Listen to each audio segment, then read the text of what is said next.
구원론, 성장하는 구원. 세 번째, 우리를 자라게 하시는 목적에 대해서 지난주에서 계속 말씀을 좀 하겠습니다. 사실은 이게 지금 내용들이 있기 때문에 이런 내용들을 계속해서 말씀을 전하지만은 특별히 자라게 하시는, 우리를 자라게 하시는 이 구원이라는 이 주제를 다룬다는 것은 사실 어떻게 보면 어떤 누군가에게는 이것이 그냥 단순한 어떤 지식적인 차원에서 그냥 머무를 수도 있는 말씀이기도 합니다. 왜냐하면 잘한다는 것 자체는 먼저 이 잘하게 하시는 구원을 이룬다는 것 자체는 그 사람이 어떤 한 성도가 한 교인이 그리스도의 생명으로 거듭났다는 것을 전제로 하는 것이기 때문에 그렇습니다. 그 교회에 나와서 그냥 우리가 생각하는 것처럼 어떤 우리가 외적인 어떤 신앙의 어떤 생활들이 외적인 어떤 변화가 있는 그런 차원이 아니라 실제로 그러면 존 웨슬레이 목사님 같은 경우는 사람들이 그냥 외적으로 어떤 종교적인 35세까지 종교적인 외부적인 어떤 사람들이 겉으로 볼 때는 정말 어떻게 보면 모범적인 어떻게 저렇게까지 헌신을 하는가 그런 모범적인 그런 어떻게 보면 신앙인이었을 수도 있습니다. 그러나 존 웨슬레이 목사님은 거듭나지 못했어요. 35세까지 물과 성령으로 태어나지 못한 것이죠. 우리는 물과 성령으로 나야 됩니다. 물과 성령으로 난다는 것도 이제는 물과 성령으로 난다는 것이 무엇인지를 우리는 지식적으로도 알고 지식적으로 뿐만 아니라 우리는 실제 이것을 제가 부족하지만 이 말을 계속 맨날 듣는 사람은 어떤 분들한테 맨날 똑같은 말씀만 하시나 그렇게 들릴지 모르겠지만은 그것은 내게도 아직은 미약하지만 이제 자라가는 그런 과정 가운데 있지만 그 생명의 역사가 내 안에 있기 때문에 이것을 매일같이 어떻게 보면 똑같은 말처럼 들릴지도 모르지만 그에게는 그것을 전할 수 있는 것입니다. 그래서 누군가에게는 이 자라나는 구원이라는 것 자체가 기본적으로 이 전제가 그 사람이 거듭나야 되거든요. 거듭남이 전제되어야 되는 거예요. 사실 이 부분에 대해서. 그래서 어떻게 보면 제가 이 자라나는 구원, 이 자라나는 구원에 있어서 이 거듭남에 대한 이 부분을 또 반복하는 것이 중요한 것 중에 뭐냐면 제가 말씀드린 것처럼 이 원리가 거듭나는 원리와 거듭나는 생명이 자라가는 원리가 같기 때문에 그렇기 때문에 그래서 심지어는 하나님의 그리스도의 말씀이 누군가에게는 생명의 말씀이 되지만 누군가에게 생명으로 거듭나게 하는 말씀이 되지만 이제 거듭난 자에게는 이 말씀이 양식의 말씀이 된다는 그 속에는 뭐냐면 우리가 거듭나는 그런 원리나 어떤 한 사람이 하나님의 아들로 거듭나는 그 원리나 우리가 거듭난 하나님의 아들이 하나님의 아들로 성장하면서 자라가는 원리나 그런 어떤 센텐스 이런 것들이 그래서 똑같기 때문에 그래요. 그래서 어제 제가 그런 말씀을 드렸지 않습니까? 어떤 사람이 은혜 아래에 있다는 것은 은혜 아래에 있지 않고서는 은혜 위에 은혜가 더해지는 일이 있을 수 없다. 은혜 아래에 있는 것 자체가 그 상태 자체가 정확히 뭐냐면 은혜 위에 은혜가 더해지는 그런 모양으로 나타나는 겁니다. 성장, 우리가 은혜 위에 은혜가 더해진다는 거 뭐냐면 우리의 생명이 자라는 거예요. 그래서 이 말 속에는 어떤 사람이 은혜 아래에 있다는 것은 우리가 하나님의 그 은혜의 실체 아래 들어올 때 들어오는 그런 모양새가 무엇입니까? 먼저는 복음을 듣는 거죠. 복음을 듣고서 이 구원에 대한 어떤 열망과 간절한 기대. 어제도 우리가 잠깐 그 말씀에 존 웨슬레이 목사님의 말씀을 우리가 같이 봤지만은 이 값없이 주시는 하나님의 선물이라는 것은 이것은 값없이 주시는 하나님의 선물인데 그러나 이것이 선물이라고 해서 쉬운 것이 아니라 왜 선물이라고 했습니까? 그것은 사람에게 없는 것이기 때문에 사람의 힘으로 얻을 수 있는 것이 아니기 때문에 하나님 특별히 이 선물은 하나님의 그 생명 안에만 있는 것이기 때문에 쉬워서 선물이라는 게 아니라 값없다는 것도 값없이 준다는 것도 그것이 쉬워서 값없이 준다는 것이 아니라 그래서 어제 봤지만 거기에도 분명히 나와 있잖아요. 이 하나님이 값없이 주는 선물은 누구든지 간절히 원하고 진지한 마음을 가지고 정말 꾸준히 간구하고 구하는 자에게 누구든지 하나님께서 끝내는 허락해 주신다. 여러분 우리가 지금까지 생각했던 들어왔던 이 구원이라는 것과 그거는 아주 전예술래 목사님 개인의 얘기가 아니라 성경의 증언이란 말이에요. 성경의 증언. 예수님이잖아요.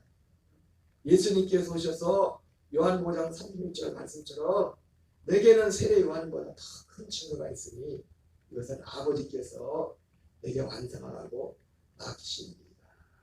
그 출발점이 완성하라고 맡기신 그 출발점이 무엇이냐면 우리를 생명으로 아들로 낳는 거예요.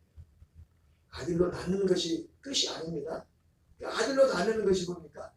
물과 성령으로 낳는 거예요. 그러니까 물과 성령으로 낳는다는 것이 정확히 히브리서 6장 9절 10절에 나오는 그 말씀과 똑같은 겁니다. 첫째 것을 폐하고 둘째 것을 세우는 것이 물과 성령으로 낳는 거예요. 그래요? 첫째 것을 폐하고 둘째 것을 세우기 위해서 예수님 오셨댔잖아요. 이 뜻을 따라 예수 그리스도의 자기 몸을 단번에 드셨단 말이에요. 그러니까 물과 성령으로 난다는 것이 뭡니까? 예. 어떻게 첫째 것을 폐합니까? 물은 뭐예요? 세례죠, 세례.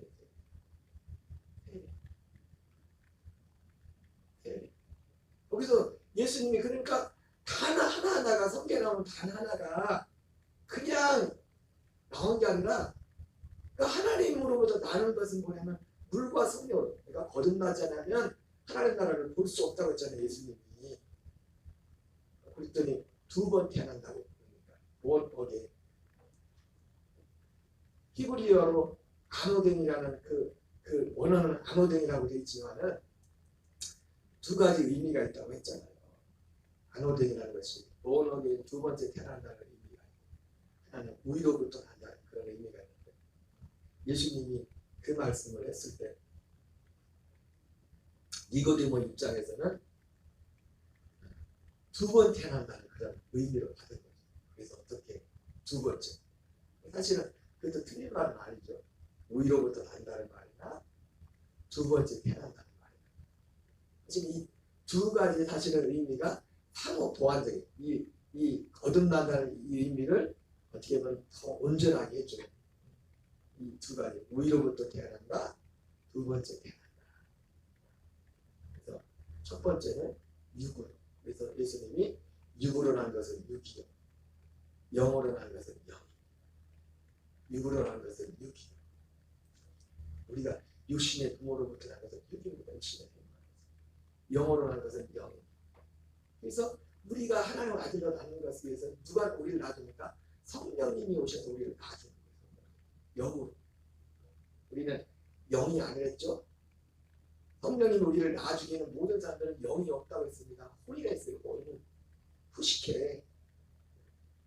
히브리어에서는 네피시 하야 영을 갖지 못하고 있어요. 그래서 제가 항상 그래서 중요한 거 뭐냐면 여러분 영에 대해서 그래서 모든 영의 초점은 뭐냐면 제가 어제 성령의 인도함에 대해서 성령의 우리의 신문자에 대해서 말씀을 전했는데 사실은 어떻게 보면 그게 사실은 굉장히 중요한 말씀인데 아주 사실 짧은 시간에 그걸 표현하기가 쉽지 않은 말씀이에요. 어제 제가 예배 마치고 나서 군산의 목사님 설교도 잠깐 들어봤더니 거기서 성령에 대해서 성령의 인도가 하나님의 아들로 거듭난 자는 성령의 영으로 인도를 받는 자가 하나님의 아들이다. 그러면서 성령의 인도가 뭐냐 이게 성령의 인도가. 여러분 우리가 이 복음을 알지 못하면 성령의 인도가 뭔지도 분별을 못해요. 그래서 누가 막 뭐 재밌다면 그러니까 너무 다양한 거예요. 그래서 모든 걸 다 인정해. 어제 그 목사님 설교 듣다 보니까 그런 말씀하네요. 어떤 우리나라에 뭐 유튜브에도 그런 게 많으니까 어떤 사모님하고 목사님 두 분이 두 증인이 됐다리야. 두 증인이 돼가지고 그래가지고 계시를 받았나 보죠. 그래서 영의 세계라는 것이, 그런데 정확히 영적인, 우리가 영적인 존재가 된다는 건 뭐냐면, 누구만 사람이 영적인 존재가 되는 것은 궁극적으로 뭐예요? 하나님의 아들이 될 때만 영적인 존재가 되는 거예요. 네. 아들의 영을, 아들의 영으로 성령이면서 아들의 영으로 우리를 낳는 것인데, 그러니까 성령님이 하시는, 여러분 성령님이 하시는 모든 핵심은 뭐냐면 예수님이 오신 목적도 우리가 생명을 얻게 하고 더 풍성히 얻게 한다는 거죠. 그렇죠? 예수님이 이 땅에 오셔서 한 것도, 하신 말씀 하나조차도, 우리가 3일반 이럴 때 말씀을 받지만은 내가 무엇을 말해야 될지, 어떻게 말해야 될지, 이런 모든 것들 하나하나조차도 스스로 하지 않고, 뭐라고 했어요? 아버지께서 명령하신 그것을 그대로 말하고 행했다고 했어요. 그래서 아버지의 명령이 영생이라고 했죠. 명령 자체가 명령에 죽고 산다, 뭐 그런 의미라기보다도 왜 이 아버지의 명령이 생명이라고 했습니까? 아버지께서 말씀하신 그 내용이 생명에 관해서 말씀했기 때문에, 아버지께서 말씀하신 내용이 아버지께서 아들에게 완성하라고 맡기신 그 일이 생명에 관한 것이기 때문에, 창세전부터 그리스도 안에서 우리를 택하시고 우리를 그 아들들로 세우기 위해서 우리 한 사람 한 사람을 미리 아신 우리를 미리 정하시고, 어떻게 하기 위해서 미리 정하셨다고 했습니까? 그 아들의 형상을 본받게 하여 미리 정하셨습니다. 그 아들의 형상. 여러분, 우리가 이 땅에 올 때 하나님 우리를 자기 형상대로 만들었다. 그때 그 형상은 형상의 본체가 아닙니다. 네? 형상을 받으시면 마치 장과 같은 존재로 우리를 만든 거예요. 그래서 우리가 지금까지 배우기에는 죄 용서받으면 형상이 회복된다. 하나님의 형상을 회복한다고 할 때 아담과 하가 범죄하기 전에 그때로 돌아가자. 그때로 돌아가야 됩니다. 아담과 하가 범죄하기 전으로. 근데 그것이 하나님의 목적이 아니라 아담과 하와도 아직 아들이 되지 못했단 말이에요. 아들의 생명을 받지 못했단 말이에요. 영이 없었단 말이에요. 그래서 고린도서 15장에서는 아담과 첫사람 아담은 뭐랍니까? 생명이 되었다. 거기서 우리는 다 영으로, 그걸 다 영으로 해놨어요. 영으로. 이 교리가 거기에 해석이 들어가요. 교리. 우리 지금까지 했던 그 교리가 성경을 번역하는데 그냥 그렇게 들어간 거예요. 원어에는 영어로 안 돼 있는데, 원어에는 혼어로 돼 있는, 영어를 보고 번역을 했다고. 생명이 되었다. 생명이 아니라 정확히 뭡니까? 생혼이라고. 영이 없었을 사람은 영이 없었어요. 하나님의 형상대로 만들었다는 것은 형상의 본체가 아니라, 하나님의 형상의 본체는 뭔가 그리스도 하나님의 형상의 본체다. 하나님의 아들의 생명을 우리에게 마치, 비유가 이 정도밖에 할 수 없는 것 같아요. 너무 어제 애들한테 말했지만 너무 어려운 것을 너무 많이 알려고 하십니다. 어려는 힘든 거죠. 그러나 이 표현이 정확한 표현. 그 하나님의 형상을 표현합니다. 하나님과 똑같은 생명이 된단 말이에요. 하나님의 계획은 히브리서 2장에 나오는 것처럼 거룩하게 하는 자와 거룩하게 하심을 입은 자가 한 그룹에서 나지라. 그러므로 형제라 부르기를 부끄러워하지 아니했다는 것처럼 아들과 같은 똑같은, 물론 생명이지만 창조주가 되는 건 아닙니다. 우리가 그 생명이 똑같은 생명이 됩니다. 아들의 그 생명, 씨예요.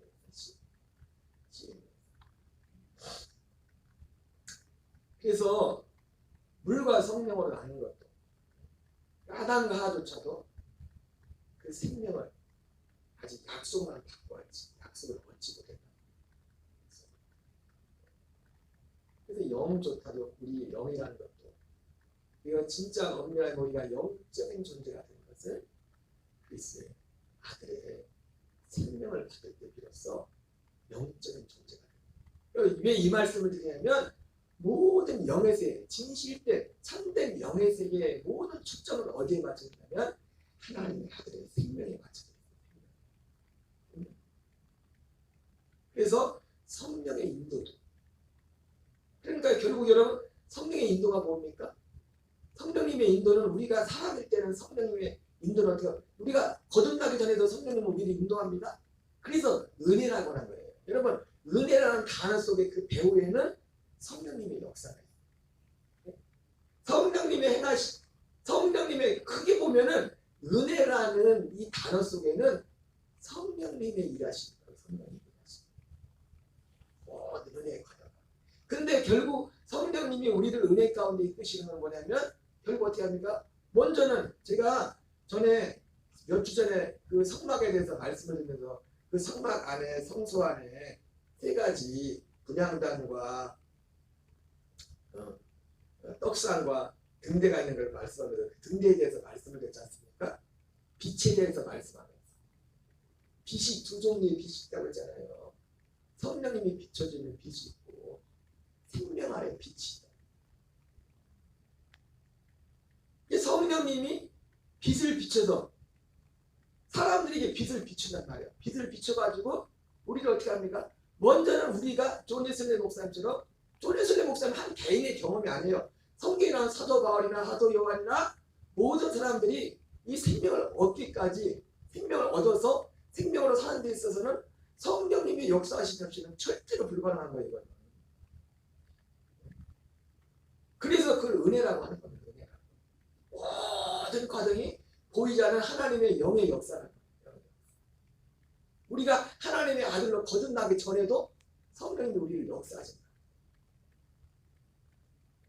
그래서 선행하는 은혜라고 말합니다. 그리고 사도 바울처럼 로마 7장에 오란하는 권고한다고 합니다. 존 웨슬리 목사님이 절망했던 것처럼 그렇게 힘쓰면서 어떤 순간에 좀 되는 것 같지만 예전에 이상관 목사님이 자기가 그렇게 귀신 쫓고 막 수많은 기절 일으키고 뭐 교회 개척 1년 만에 막 교회 성전을 크게 건축하고 그랬는데도 자기가 안 돼서 근데 그분 간증에도 그런 간증이 나오잖아요. 그렇게 은사와 능력을 베푸는데도 자기 하나가 해결되지 않고 그리고 또 금시가 뭐할 때 조금 되는 것 같은데 저것은 또 다시 옛날로 들어가요. 그 표현이 좀 사람들마다 차이가 있지만 존 웨슬리 목사님이 했던 게 그걸 한다는 것 같아요. 금식하고 또 그 일기에도 보면 나오지 않습니까?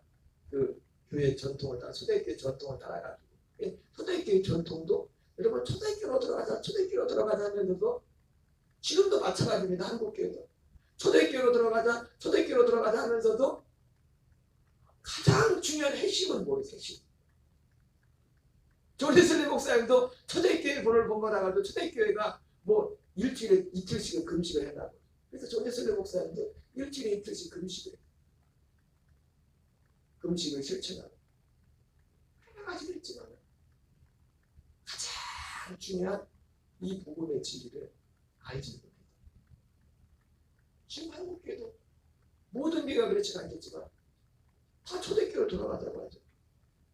제가 아직 말씀드렸지만 초대교회도 완전은 아닙니다. 문제가 많았어요.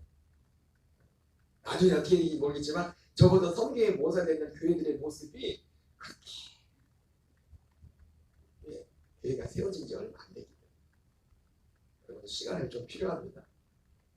그리고 왜 시간이 필요하냐면 우리가 경건의 훈련을 하는데 하나님은 그냥 어떤 진공 상태에서 경건의 훈련을 하는 게 아니라 이 육신의 몸을 그러니까 하나님이 우리 경건을 훈련하는 데 있어서 좋은 재료가 뭐냐면 우리에게 육을 입혀준 거예요. 근데 문제가 있어. 문제가. 여러 가지 문제를 가운데서 그 문제를 통해서 그 문제가 내가 그리스도의 생명으로 자라가게 하는 어떤 하나의 환경의 재료라고 하나. 아무 문제가 없으면 뭘 그렇게 뭐 저기 할 필요가 뭐가 있겠습니까? 그리고 우리를 이 생명에서 이 하나님의 아들의 생명과 대적하는, 예전에 어떤 분이 그런 얘기가 돼요. 처음에 교회 나갔는데 집안이 믿지 않은 가정이가지고 막 그렇게 핍박을 하는데도 막 그 핍박 가운데서도 목숨을 걸고 교회를 출석을 했는데 이제는 그냥 이겼어. 핍박이 딱 끝나니까. 그리고 핍박이 딱 끝나면은 신앙생활을 더 잘해야지 열심히. 근데 이상해지더래 사람이. 핍박이 끝나버리니까 느슨해지고 풀려가지고 알아서 그냥 또 옛날 그럼 사람이 그래요. 여러분 중국 교회가 지금 모르겠지만은 중국이 공산당이라고 핍박도 받지만은 교회가 가장 성장할 때가 오히려 언제냐면 힘들고 어려울 때. 중국 교회. 근데 언제부터, 물론 이거는 뭐 제가 확인하거나 들은 겁니다. 그냥 그런 분들한테 들은 건데, 중국이 돈 맛을 보면서부터 중국도 자본주의, 공산주의지만 자본주의 말을 채택했잖아요. 그잖아요. 그 중국의 교인들도 돈 맛을 보면서부터 우리는 경계. 하나님이 우리에게 유괴의 몸을 입혀줍니다. 그래서 진짜 믿음은 지켜봐야 돼요. 시간이, 어제도 말씀드렸지만 우리 주 예수 그리스도를 변함없이 사랑하는 모든 자에게 은혜가 있었잖아요. 이렇게 찔러보고 저렇게 찔러보고 저렇게 찔러봐도 하나님이 사단에 너는 내 총 욕을 위에 구하느냐? 저런 애가 없어. 하나님이 한순간을 보고 있겠어요.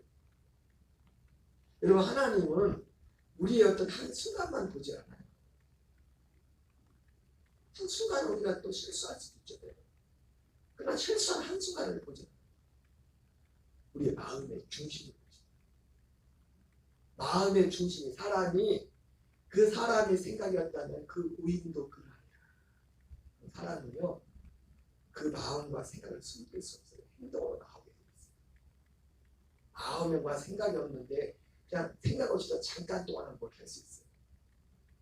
그러나 진짜 그 마음과 생각이 그 뭔가 잡혀있으면 그것은 반드시 행동으로, 말로, 행동으로 나오게 됩니다.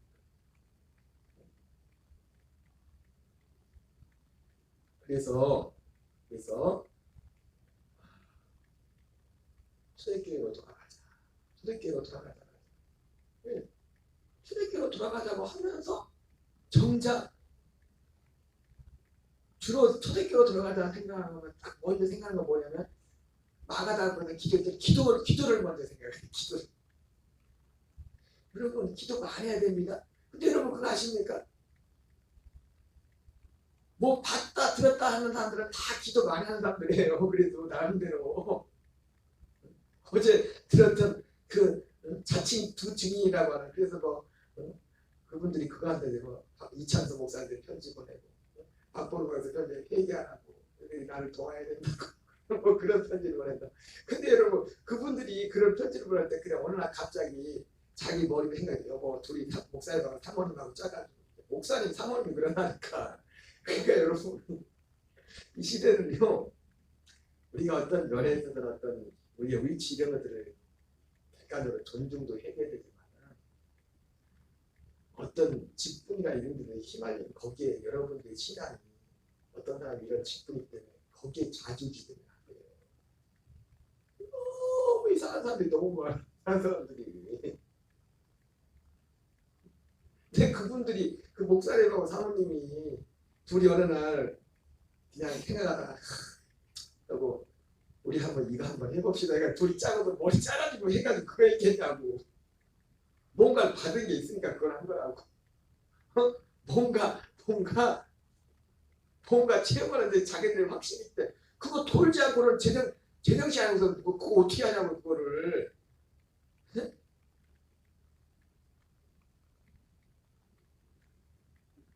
성령님의 인도는 이런 사람들이 막 기도하다가 하나님 인도 받는다는데 내가 말을 안 해주면 하나님 인도도 아니에요. 그러면 성령의 인도는요 열매로 나타나는 거예요. 성령의 열매는 생명으로 자기 고집, 자기 유익, 자기 기분 사는 거예요. 그건 성령의 인도가 아니에요. 성령의 인도와 성령의 열매는 같은 거예요. 생명으로 나타나고 성령의 인도. 왜? 성령님이 하시는 일은 그거 하나예요. 그거 하나 오시기 때문에.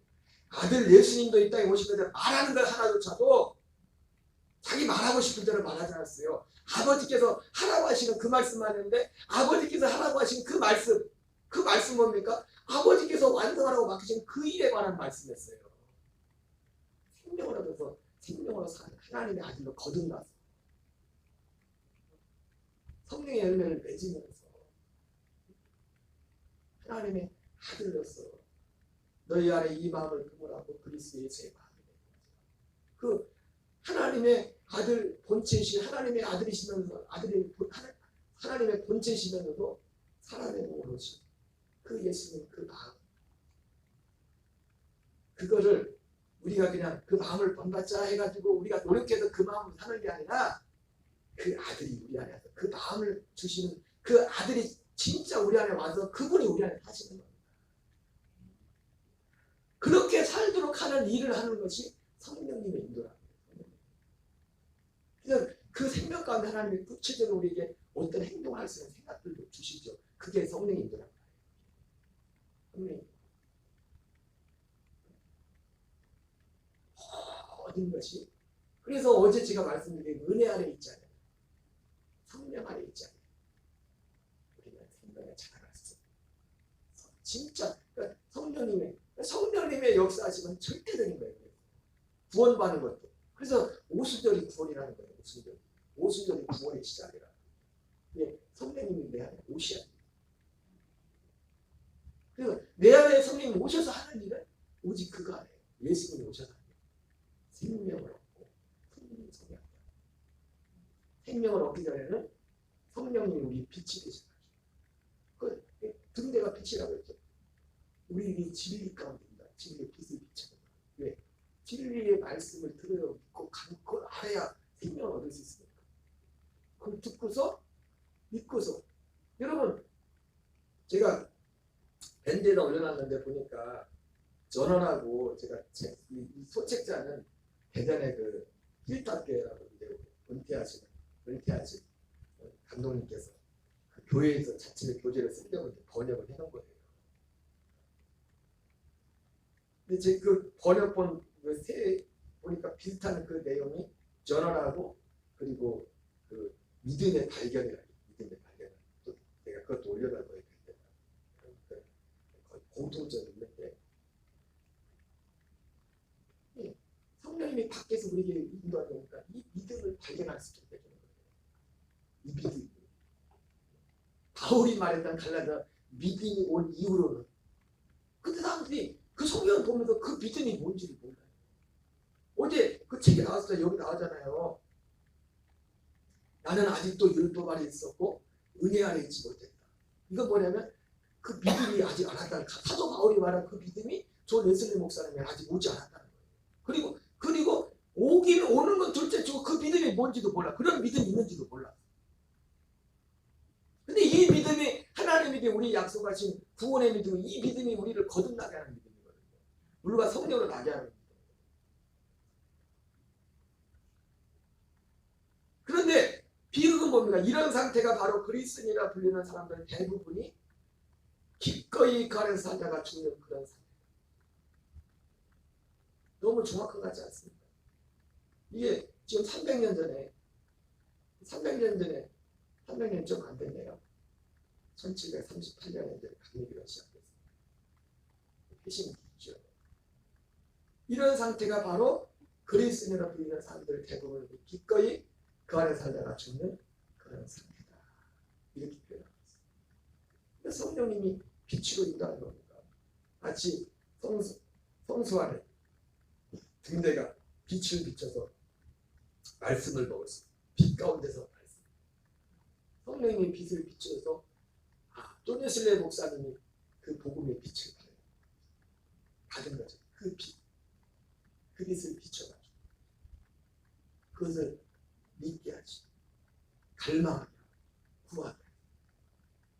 결국은 우리를 예수 그리스도, 우리 예수라 세례, 물은 세례를 통해서 우리 첫째 그렇게 성령이 오셔서 우리를 낳아주시고 아들의 영을 우리에게 주어서 주와 받은 한 명이라고 할 것처럼 아들의 생명이 되게 했습니다. 그 생명으로 살도록 하게 하는 이 일을 성령님이 하십니다. 그 성령님이 오시면 성령의 사랑으로 이 생명을 해서 성령의 열매로 나타나는 열매, 믿음과 사랑과 희락과 평화, 9가지 열매 있잖아요.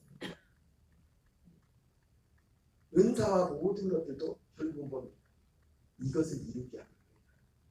은사. 여기를 이끌기.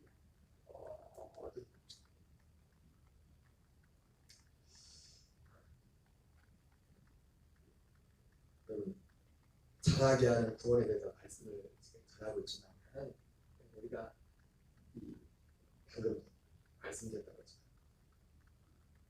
잘하게 하시는 구원에서 이걸 지적으로 그냥 전한다고 다 모든 사람이 잘하가는 이것을 알아듣고 잘하가는 구원을 가능하게 하네요. 왜? 먼저 물과 성령으로 난 이것이 분명해야 돼요. 이것이 분명해.